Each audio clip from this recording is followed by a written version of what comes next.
Grand Tartary or Tartaria. Put up, everybody. Huge shout out to everybody, everybody and anybody watching, everybody and anybody that subscribes, that's part of the movement. Thank you so much. So I've been planning to do a video on Tartaria or Grand Tartary for a while. I actually had collected the evidence that I have gathered throughout the years, and I was gonna release some videos, but it never happened. And then my brother Jim Dilinger inspired me by his video. By the way, I will leave a link in the description. You have to go check out my brother's Jim Dilinger's channel. He's doing some amazing research, and he gets into the details, and his channel is awesome. I'm still waiting for a time that I have to binge on his channel, but I suggest you go check it out. So huge shout out to Jim Dilinger. So I'm like Jim because I don't have the time. Maybe I'm lazy, maybe both, but so this video is going to be a freestyle. But I want everyone to understand that the idea, the concept of Grand Tartary or Tartaria is a deception. Now, before everyone jumps out the seat, like, how could you, how dare you? I'm not saying it didn't exist. What I'm saying is the way it has been presented to us is another deception, and that has to do with the name of Tartaria also. Now, bear with me, because again, this is a freestyle, so I'm trying to formulate my thoughts as I go based on the memory that I have. The subject of Tartaria and Grand Tartary in Slavic countries, mainly in Russia, it became underground, but widespread underground, like in the late 90s, early 2000s. There was a researcher, his name was Levashov. He was actually assassinated in the United States. He was the one that started talking about it and started to, bring the idea forth to Russian speakers. But let me go back in time a little. So what do we know for sure? What we know for sure is that history, the way we know it, has been not only distorted, but rewritten, and rewritten in a very sloppy way, which left discrepancies all over the place. So when they threw us a bone such as Tartaria, Grand Tartary, everyone went headfirst diving into the subject, and there have been numerous of great researchers. Unfortunately, now I'm not talking about Jim Dilinger, he's in a whole other category, but unfortunately, the English-speaking researchers, they cannot get the full information, because as I have said before, I made a video about this, English as a language itself, it's a dead language. And I don't mean like it's not spoken anymore. What I mean is it doesn't have a living substance. It's a language designed specifically to for deception and to throw you off of what's really going on. And I made a whole video about it, so I'm not going to get into that. If you want, check out the video why English was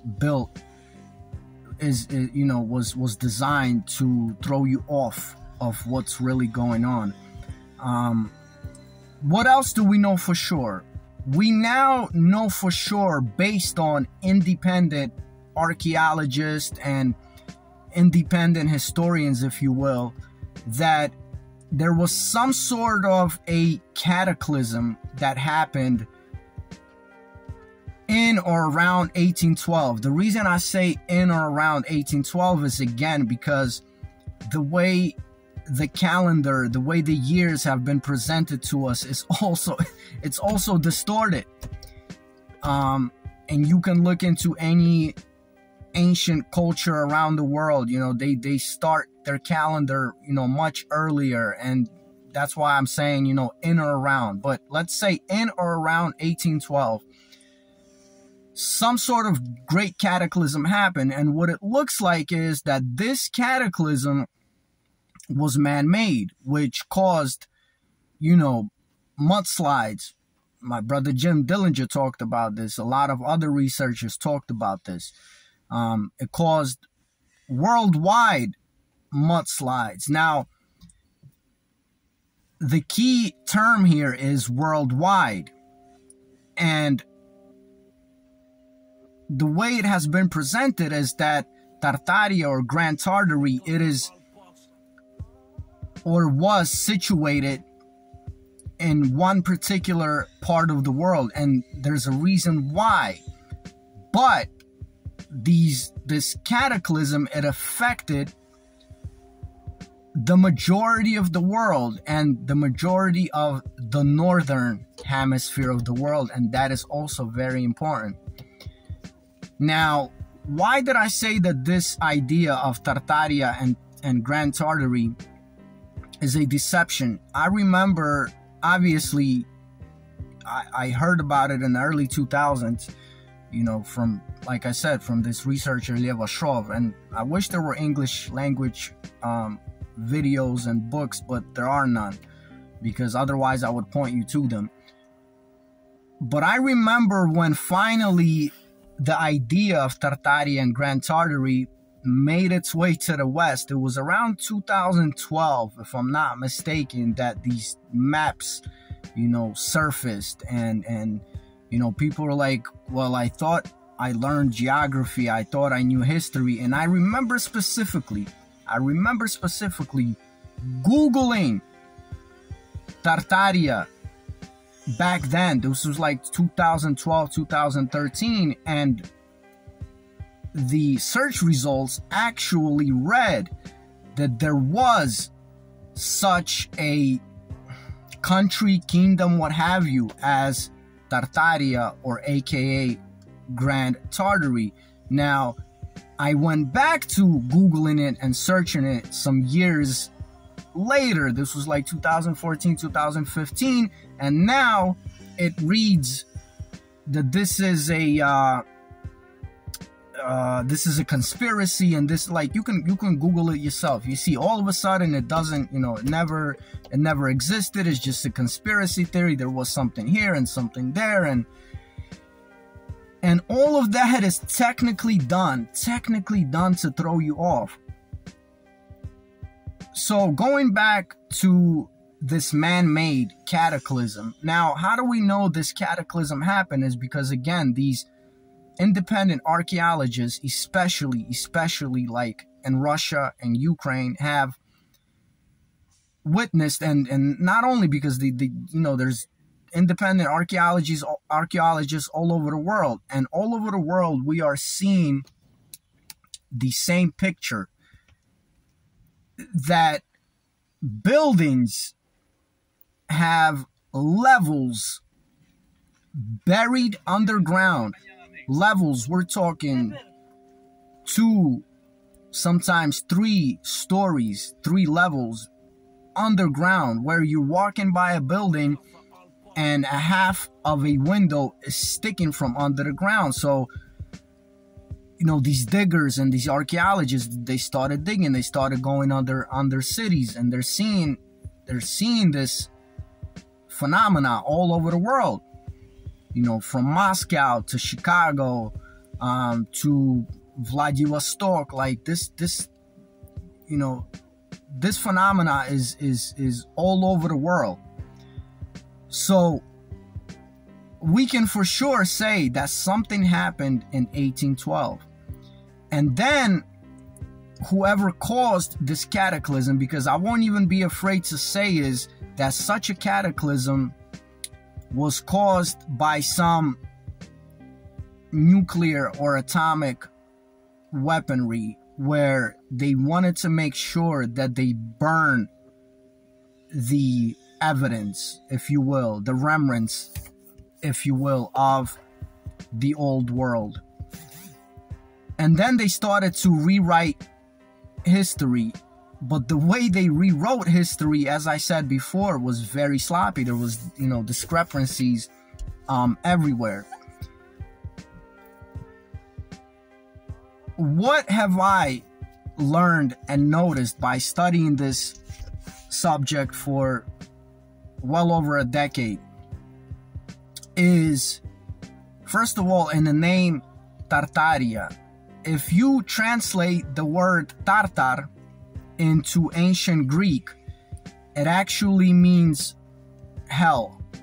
So these people that caused this man-made cataclysm in 1812,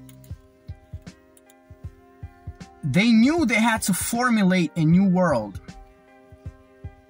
that complemented them. They wanted to destroy the old and bring in the new. And this new world was very much based on a Zionist movement, on a Zionist, Abrahamic, biblical movement. And this is why Napoleon started what I call a civil war, a revolution. This was not Napoleon's war against Russia. This was a civil war. Why do I say that? Because again, from the evidence that I see, it looks like, you gotta excuse me, I'm in a car right now. 1 second. It looks like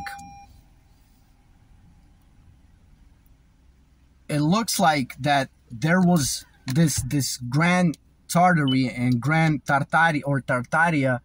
It looks like it was one country, one nation spread throughout the world. Now, very importantly, it was spread again throughout the northern hemisphere of the world. And this is very important.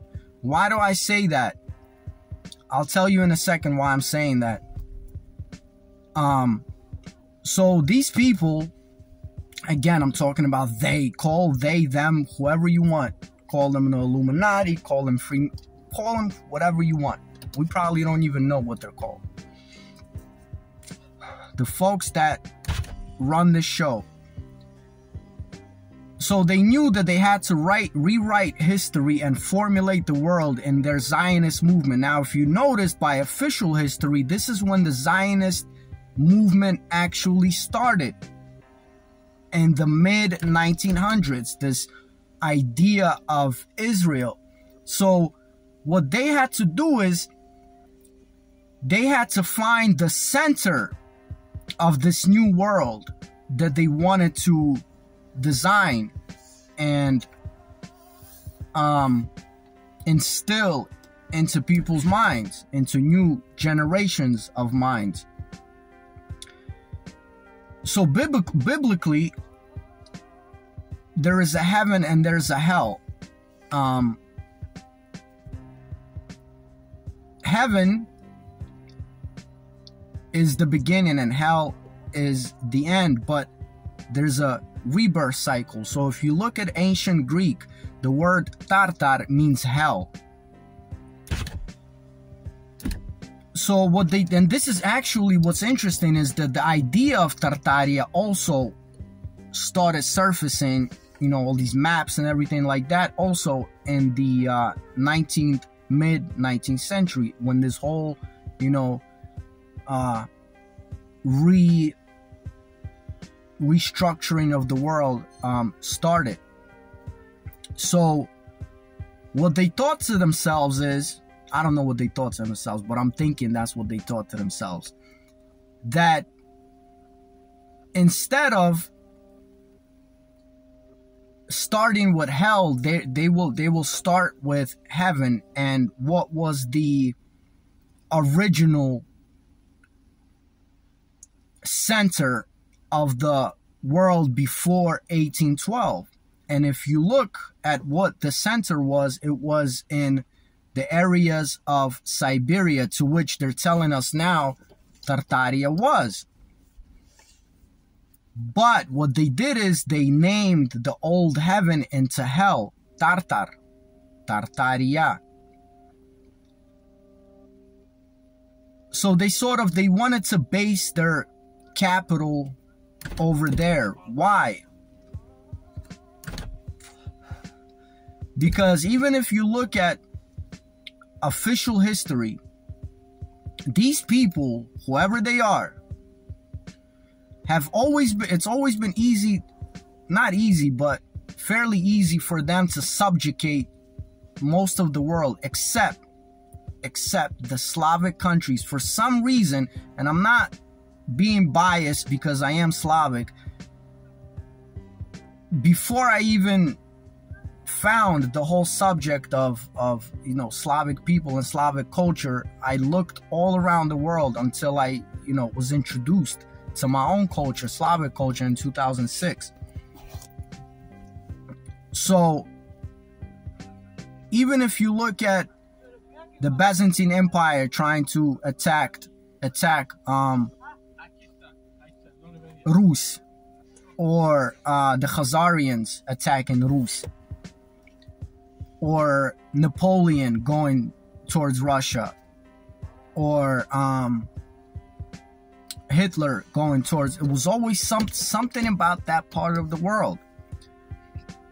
Now I want you to understand that the word Russia, Россия, and the word Rus are two different things, because Russia or Россия or the Tsar Россия was the continuation of the Byzantine Empire, which later on split into two, but we're not going to get into that right now.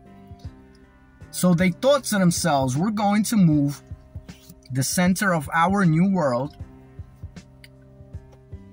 to that area.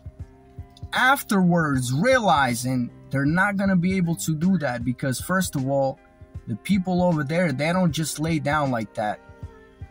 And second of all, instead of figuring out east and west for heaven and hell, they now figured out heaven and hell as north and south. So they focused their hell to the south, which later became Israel. And this is why they have presented to us that all the prophets, all the ancient philosophers, everyone comes from the area of Palestine. Now, Tartar is actually translated as one side of hell. And in some scriptures, that is another symbol for Christ. Because Christ, as a rising sun, rises to the east and sets in the west. Why this is so important? So this land of Tartaria and Grand Tartary was actually the ancient, or is actually the ancient land called Rus, or magical Rus. Again, they threw us off with the whole Kievan Rus thing and everything.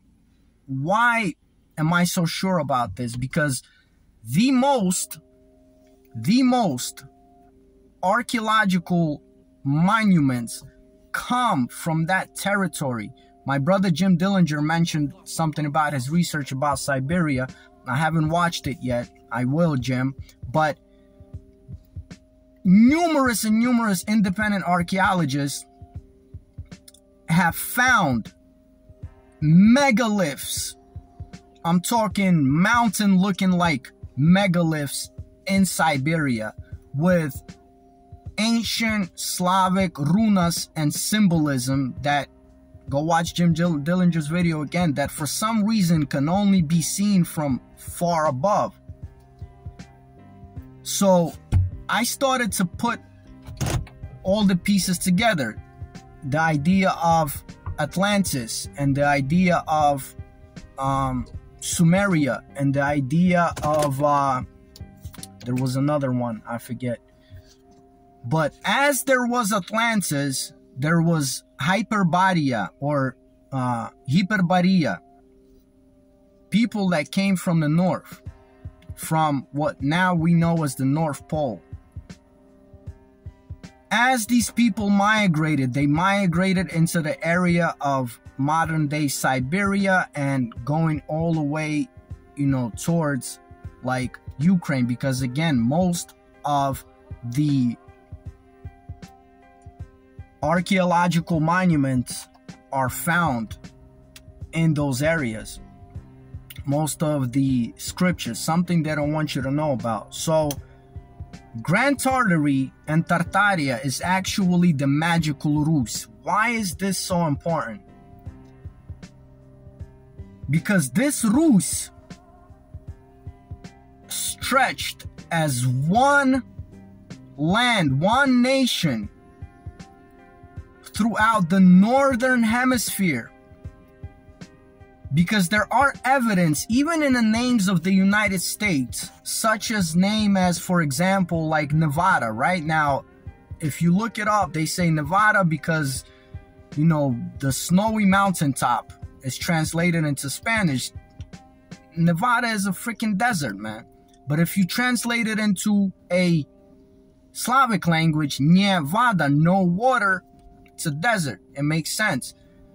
Also, if you explore like Hopi Indians and such things, you notice that they share the same...